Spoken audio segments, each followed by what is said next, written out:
महाभारत भाग क्रमांक 111 सेनापतींची निवड.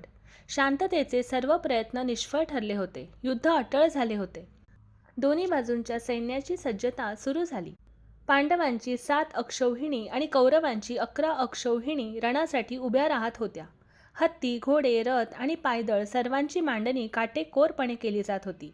पांडवांच्या सैन्यात द्रुपद, विराट, दृष्टद्युम्न, शिखंडी, सात्यकी, चेकितान आणि भीमसेन यांसारखे पराक्रमी योद्धे होते. बलरामाने या युद्धातून माघार घेतली कारण भीम आणि दुर्योधन दोघेही त्याचे शिष्य होते. सेनापती कोण असावा यावर विचार झाला आणि अखेर दृष्टद्युम्नची निवड करण्यात आली.